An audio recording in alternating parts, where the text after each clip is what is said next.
Sabi ni Labrador, dapat daw magpasalamat ang Eat at ang Eat Bulaga sa kanya. Magpasalamat. Or sabihin mo na kasi, magpabayad ka sa kanila sa dalawang programa na yan. Kung sakali man na matuloy nga yung 12-day suspension ng MTRCB sa It's Showtime, magpabayad ka na lang. Yun naman ang pinupunto mo dito eh. Hindi lang, hindi ka naman siguro sanay doon sa idea na salamat.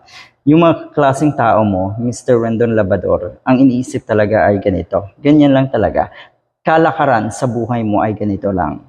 Okay? Kaya sabihin mo na lang sana dun sa dalawang programa na bayaran ka dahil sa ginawa mo. As if naman you are totally successful dahil nga napatawan ng 12-day suspension ang It's Showtime. 12 days lang yan. Anong sabi niya? Iginiit ni motivational speaker Rendon Labrador na dapat magpasalamat sa kanya ang mga noontime show sa Eat at Eat Bulaga dahil aariba ang ratings ng mga ito sa pagkakasuspende ng It's Showtime. Ano sa tingin niyo? Hindi po ganun ka-uto-uto, okay, matibay po, loyal. Kaya nga, forever ABS-CBN, solid ka pamilya. Hindi po kami lumilipat. Sakaling masuspend nga talaga, ipatupad na yung 12-day suspension na yan, nako po ay mag-aantay ang mga It's Showtime family, mag-aantay ang mga fans, ang mga viewers ng It's Showtime. Lalo silang magiging excited sa pagbalik nito.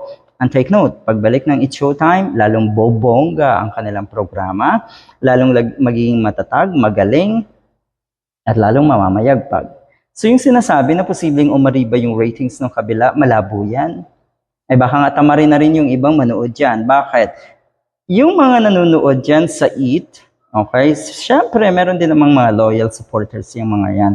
Pero yung ilang nanonood dyan, curious lang. So pag sila'y nanonood ng It's Showtime at siguro ay commercial or 'di ba, advertisement ang napapanood, lipat muna, mag-check lang ng konti.